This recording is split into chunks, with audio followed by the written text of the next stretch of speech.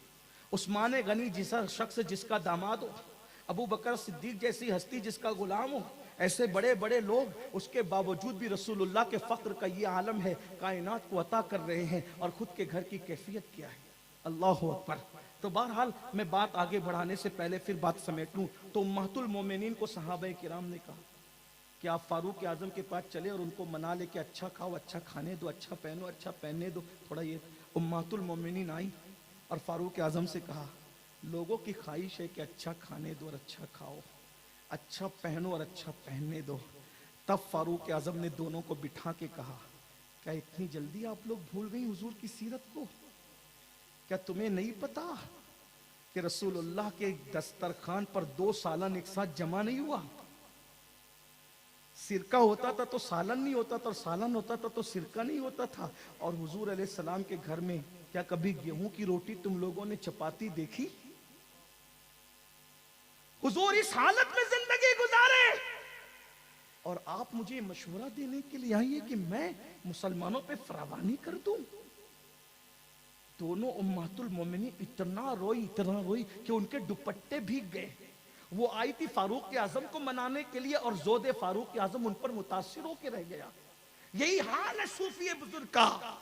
جب شیخ الاسلام نے یہ کہا کہ ہماری بزرگی پر تل رکھ دیا ہے ہم نے دنیا کی محبت کا، تو صوفی بزرگ کہتے ہیں کیا رسول اللہ سے زیادہ خوبصورت ہے؟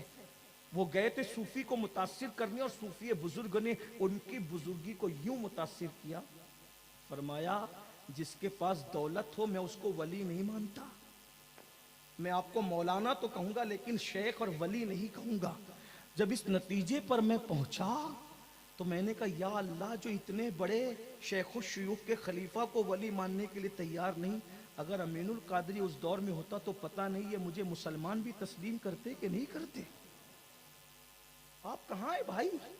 جب صوفی، اب جملے کو پورا کرنے، جب صوفی بزرگ کے سامنے اپنا اسلام مکمل پیش نہیں کر سکتے تو قیامت کے دن خدائے وحدہ لا شریک کے سامنے اپنا ایمان کیا ثابت کرو گے؟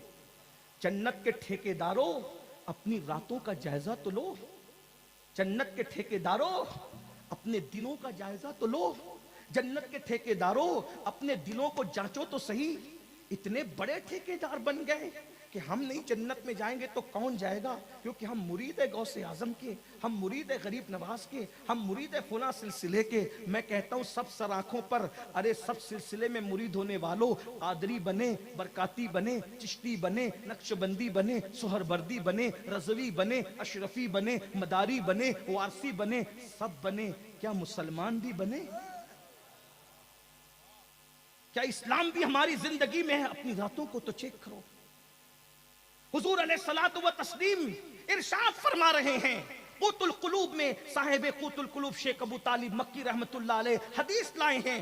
تھوڑی دیر ذرا تصوف کی، حالانکہ تصوف مائک پہ بیان نہیں ہونا چاہیے کیونکہ لوگ نہیں مانیں گے، مجھے پتا ہے، اور اتنی باریکی نہ میں عمل کر سکوں گا نہ آپ عمل کر سکیں گے، بس جو کر سکتے ہیں بس اتنی بات کی جائے۔ لیکن چونکہ صوفی کا ذکر تھا، تصوف کے بغیر چارہ نہیں تھا، اس لیے میں نے کہہ دیا، بلکہ یوں کہہ دوں کہ کے جی والوں کے سامنے پی ایچ ڈی کی باتیں کر گیا ہوں۔ تو اتنا کہہ کر کے گزرنا چاہتا ہوں کہ بک گیا ہوں جنوں میں کیا کیا، کچھ نہ سمجھے خدا کرے کوئی، ورنہ آئندہ سال کے لیے نور میاں سے لوگ کہیں گے اس پاگل کو بلایا تھا، ایسی باتیں کر گیا۔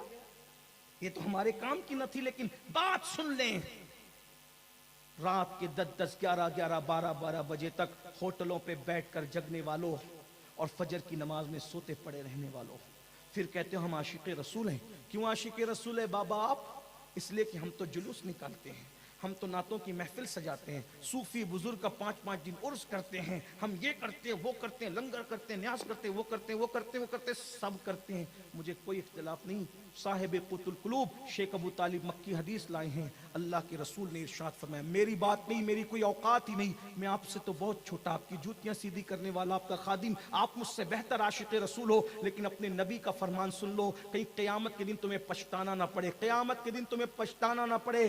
عشق مصطفیٰ کے دعوے دارو، اللہ کے سچے رسول نے دنیا میں اعلان کیا کہ جو مجھ سے عشق کا دعویٰ کرتا ہے اور پوری رات سوتا رہتا ہے، میں محمد اعلان کرتا ہوں کہ وہ جھوٹا ہے، جھوٹا، وہ میرا عاشق نہیں ہو سکتا جو پوری رات سوتا ہے۔ عاشق کی نشانی یہ ہے، وہ رات بھر سو نہیں سکتا، وہ راتوں کو اٹھ کے درود پڑھے گا، وہ راتوں کو اٹھ کو قیام اللیل کرے گا، وہ راتوں کو اٹھ کر قرآن پڑھے گا، وہ راتوں کو اٹھ کے محبوب کے لیے آہو بکا کرے گا، وہ راتوں کو محبوب کے لیے گریہ وزاری کرے گا۔ آقا فرماتے ہیں جو رات بھر سو جائے وہ میرا عاشق نہیں ہو سکتا، اگر سو جائے تو عاشق نہیں ہو سکتا۔ جو راتوں کو نرم گدوں پر لیٹ کر زنا کی فلمیں دیکھیں وہ کیسے عاشق ہو سکتا ہے؟ جو کانوں میں ایئر فون لگا کر کے گانے سنے وہ عاشق کیسے ہو سکتا ہے؟ میں یہ نہیں کہہ رہا ہوں ناگور والوں بانسری والوں کہ تم عاشق نہیں ہو، میں تو محبوب کی بات نقل کر رہا ہوں، میرا کام تو صرف نقل کرنے کا ہے، اور میں تو تم سے بھی زیادہ گرا پڑا ہوں۔ سوچو اللہ اکبر، جو صرف سو جائے، سونا کیا گناہ تھا بھائی، سونا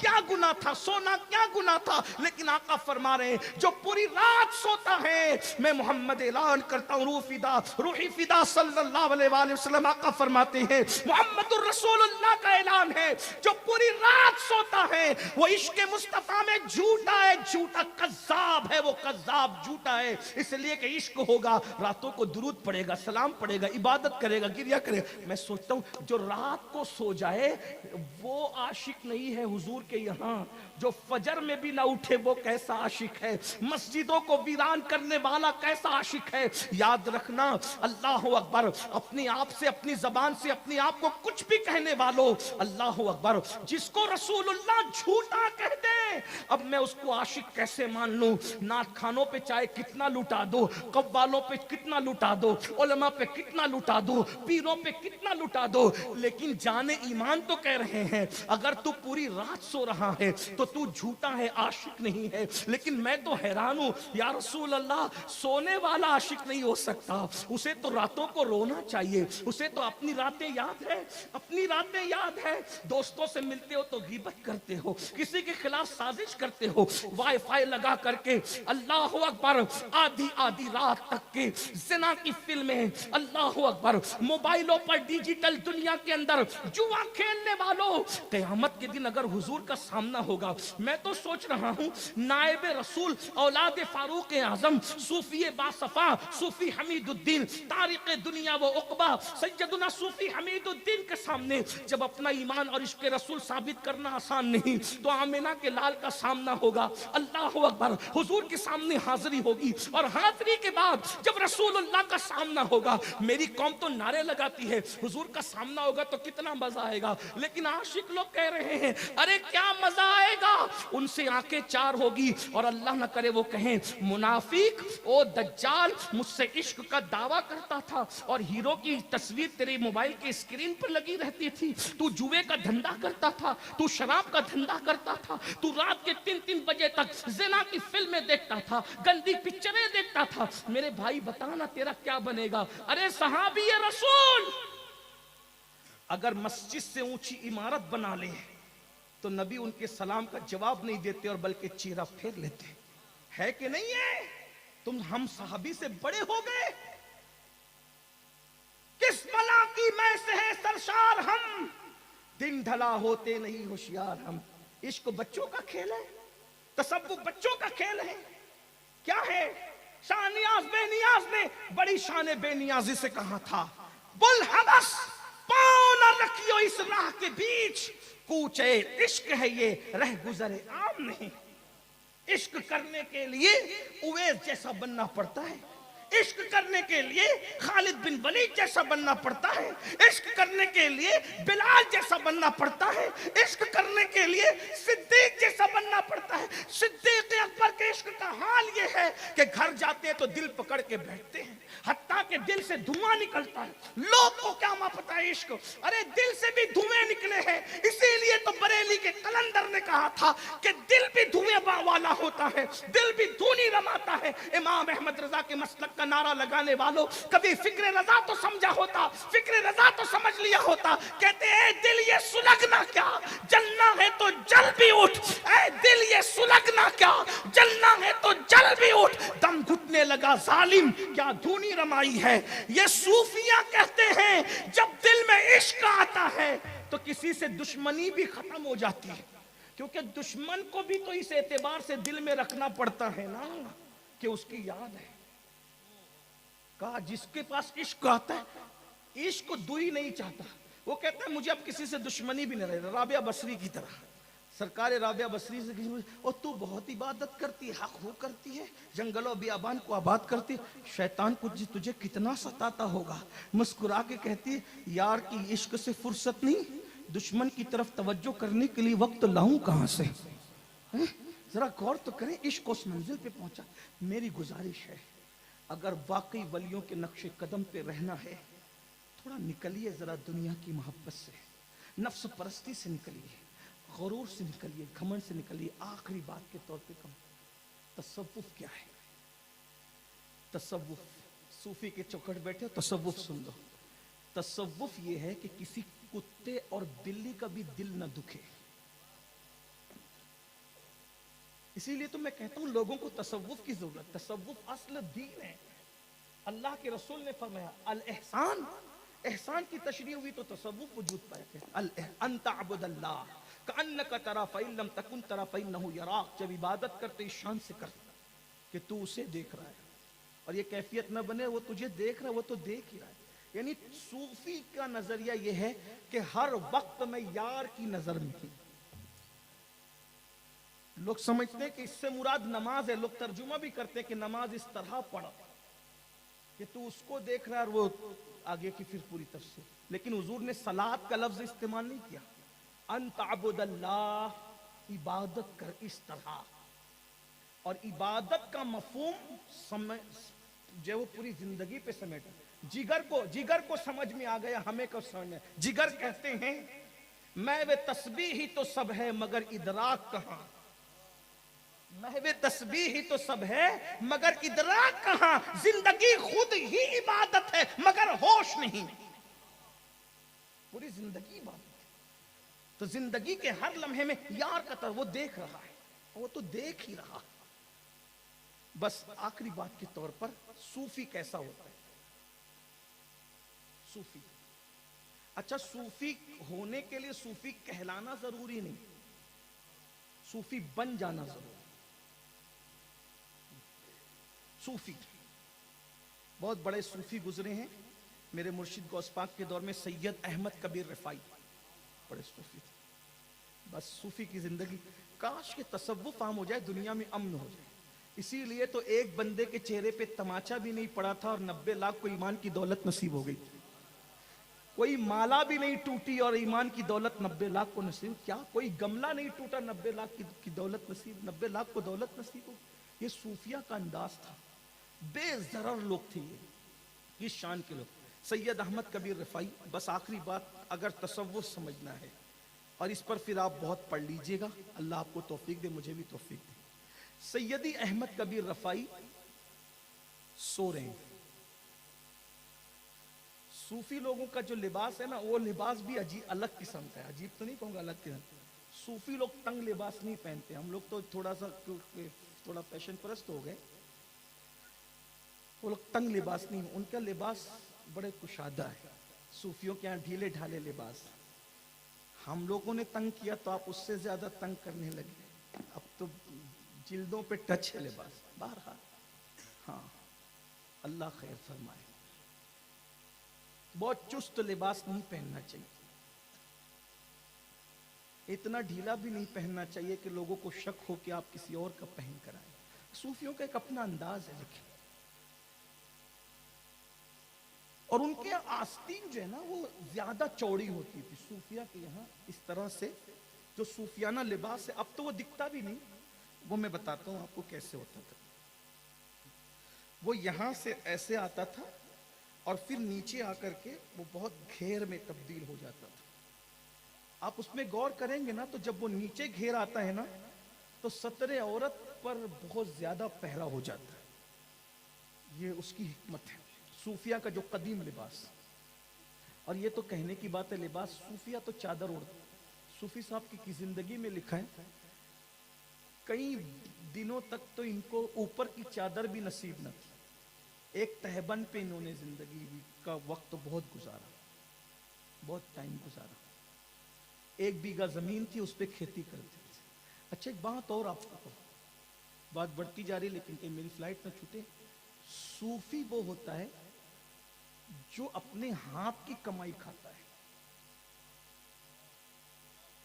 اس لیے کہ ہاتھ کی کمائی سے بہتر لقمہ کوئی نہیں. اسی لیے سرکار غوث پاک کو دیکھے، کئی ملکوں میں مال تجارت جاتا تھا غوث پاک کا. صوفی لوگ، ہم تو دوسروں کا اڑا اڑا کھائے جا رہے ہیں. میں تو کہتا ہوں شاید ہم لوگ کبھی صوفی بن ہی نہیں پائیں گے، لیکن اگر ان لوگ کی نظر پڑ گئی تو شاید کچھ کام بن جائے. ہاں، یہ لفافوں پر پلنے کا تصور ابھی 150-200 سال سے آیا ہے. ورنہ جو صوفی ہوتا تھا وہ لینے والا نہیں بلکہ دینے والا ہوتا. لوٹنے والے تو اب مسنت پر ہے، لٹانے والے ہمیشہ رہے. یہ بات یاد رکھ. اب اللہ کی قسم اٹھا کے کہہ رہا ہوں، میری نظر میں کوئی بندہ ٹارگٹ پہ نہیں ہے. میں جنرل بات کر رہا ہوں آپ کو سدھارنے کے لیے اور اپنے آپ کو سدھارنے کے لیے. بس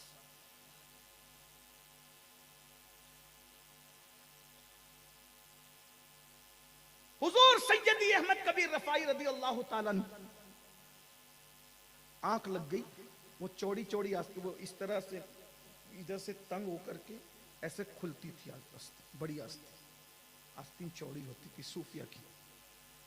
آپ سو رہے تھے، اس آستین پر بلی سر رکھ کر سو گئی. دیکھیے یہ صوفیہ ہے. اگر مدرسے میں تصوف آ جائے اور خانقاہوں میں مدرسہ چلا جائے تو ہمارے اچھے دن لوٹ آئیں گے. ہمارے اچھے دن پارلیمنٹ سے لوٹ کر کے نہیں آئیں گے. ہمارے اچھے دن خانقاہ اور درسگاہ کے مجمع البحرین سے لوٹ کر کے آئیں گے، جس میں حمید الدین جیسا فاضل بھی ہوگا اور حمید الدین ہی صوفی بھی ہوگا. تمہیں پتا ہے کتنے بڑے فاضل ہیں کہ ناگور شریف کی سرزمین پہ بیٹھ کے علم حدیث کا درس دیتے. ایک صاحب آگے کہا مجھے تصوف پڑھاؤ، تو کہا علم حدیث پڑھانے میں اتنا بیزی ہو گیا ہوں کہ ابھی مجھے تصوف کا درس دینے کا ٹائم نہیں. اور ایک بات یہ بھی بتا دوں، کیا راز کی بات کہی. پہلی بات، تصوف کا درس ہوتا ہی نہیں ہے، اس لیے کہ تصوف قال کا نام نہیں ہے، تصوف حال کا نام ہے. جب کوئی اس قدر دل والا ہو جاتا ہے تو اس کے دل میں انڈیلا جاتا ہے تصوف. تصوف پڑھنے کی چیز نہیں ہے, یہ تو یوٹیوب پر بیٹھ کر کے تصوف کا درس ہو رہا ہے. وہ تو یوٹیوب کی بات ہی نہیں ہے, اور یوٹیوب کی بات نہیں ہے. ابو ہریرہ جیسا کہتا ہے کہ مجھے 2 علم دیے گئے, ایک کی تبلیغ کرتا ہوں, دوسرا بتا دوں تو گردن پہ تلوار آئے گی. تو جہاں ابو ہریرہ مدرس نہیں بنتے, وہاں یہ یوٹیوب والے کب سے مدرس بن گئے تصوف کے؟ یہ تو حال ہے بھائی. اور آپ لوگ بھی یہ یوٹیوب پر جو ہے وہ یہ پڑھ کر کے ایسا ہو, یہ پڑھ کے ایسا ہو, گڑبڑ نہ کرو. ابھی سچے مسلمان بن جاؤ, دروازے خود ہی کھل جائیں گے. والذین جاہدوا فینا لنہدینہم سبلنا, جو اللہ کی راہ میں کوشش کرتے ہیں اللہ ان کے لیے راستے پیدا کر دیتا ہے. تصوف کے چکر میں یعنی یہ کہ کوئی سکھا دے گا نہیں. صوفی صاحب نے کہا مجھے ٹائم ہی نہیں, اس لیے کہ وہ جانتے تھے کہ تصوف جو اتنا بندہ ہو کہ اس کو یہ ابھی پتا نہیں کہ تصوف سیکھا بھی جاتا ہے کہ نہیں سیکھا جاتا ہے. تصوف مجھے تو علم حدیث کا درس, یہ اتنے بڑے فاضل ہیں, کتنے بڑے فاضل ہیں, علم حدیث کا درس دے رہے ہیں. اور یہاں بیچارے صوفی اتنے پڑھے لکھے ہیں کہ وہ یزید اور یجید میں بھی فرق نہیں کر پا رہے ہیں. شیطان اور شیطان میں بھی ابھی فرق نہیں ہو رہا ہے, اور وہ صوفی ہیں. اس لیے کہ وہ صوفی ہیں, وہ صوفی ہے بھائی. اور یہاں صوفی دیکھو, اتنا بڑا ہندوستان کا سب سے بڑا صوفی جو علم حدیث کا درس دے رہا ہے اور درس تصوف دینے سے منع کر رہا ہے. چلیں اگر آئی گئے تو سن لیجئے. حضرت سیدی احمد کبیر رفاعی کی آستین پر بلی سو گئی. رات کا آخری پہر تھا, تہجد کے بعد آنکھ لگ گئی. صوفی صاحب حضرت احمد کبیر رفاعی سرکار کی آنکھ, اذان ہوئی تو آنکھ کھلی, تہجد پڑھ کے لیٹے تھے, آنکھ کھلی تو دیکھا بلی سو رہی ہے. اب دیکھنا صوفی کی سوچ, صوفی اسے کہتے ہیں, صوفی کی سوچ کہ یار اگر اٹھ کے جاتا ہوں تو اس کی نیند خراب ہوتی, بلی کی نیند خراب ہوتی, اور فجر نہیں پڑھوں تو یار ناراض ہوتا.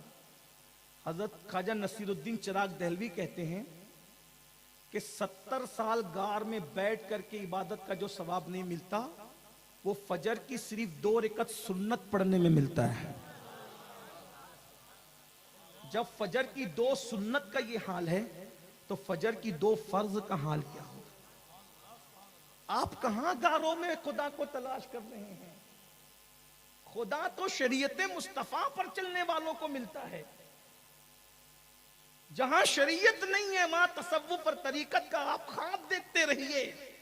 جیسے بانجھ سے بچہ نہیں, بیل سے دودھ نہیں, گنجے کی مانگ, گنجے کے بالوں میں, گنجے کے سر میں مانگ نہیں, اسی طریقے سے جہاں شریعت نہیں وہاں طریقت نہیں, وہاں تصوف نہیں. شریعت کا ہونا ضروری ہے. حضرت سیدی احمد کبیر رفاعی کہتے ہیں, اب سوچ لیں بلی کی نیند, اور بلی کی نیند خراب ہونے کا خیال ہے صوفی کو, اور یہاں تو ڈی جے بج رہا, دھام دھوم دھمال ہے, بچے اس امتحان کی تیاری کر رہے ہوں گے, کوئی خیال نہیں, کوئی بیمار کرا رہا ہوگا, کوئی خیال نہیں. ارے بیماروں کی نیند کا خیال کرتے ہوئے رسول اللہ نے زور سے قرآن پڑھنے کی اجازت نہیں دی رات کو. میں زور سے تلاوت نہ کرو, بیمار اور سونے والوں کا خیال کرو. جس مذہب میں بیمار اور سونے والوں کے خیال سے اللہ کا کلام زور سے پڑھنے کی اجازت نہیں, وہ مذہب کے ماننے والے پوری رات دھمال کرتے ہیں. یہ کہاں ہے مذہب سے اپنا مذہب سیکھا ہی کہاں؟ لوگ گالیاں نہ دیں گے تو کیا ہوگا؟ بہرحال سیدی احمد کبیر رفاعی نے سوچا نماز پڑھوں کہ بلی کی نیند کا خیال کروں, تو دل میں خیال آیا نماز بھی پڑھوں گا, بلی کی نیند کا خیال بھی کروں گا, نقصان اپنا کرنا ہے. کسی سے کہا کینچی لاؤ, کینچی منگوائی اور اپنی آستین کو کاٹ دیا. بلی کی نیند کا خیال کیا, گئے نماز پڑھی, نماز پڑھ کے آئے تو بلی جا چکی تھی. آپ نے اس کے بعد اس کو لیا اور سی لیا. لوگوں نے کہا عیب پیدا ہو گیا, کہا کپڑے میں عیب ہوا, اس کا کوئی نقصان نہیں. اگر اس کی نیند خراب کر دیتا تو قیامت میں اللہ کو جواب کیا دیتا. میرے بھائی یہ تصوف ہے. آئیے نظر اس تصوف کی طرف. ان کی بارگاہ سے اگر کچھ لینا ہے, اللہ تعالیٰ سے دعا ہے اللہ ہمیں اصل تصوف کی طرف رخ کرنے کی توفیق عطا فرمائے. گفتگو کے درمیان کوئی غلطی ہو تو اللہ تعالیٰ معاف کر دے. استغفر اللہ ربی من کل ذنب و اتوب الیہ وما علینا الا البلاغ. السلام.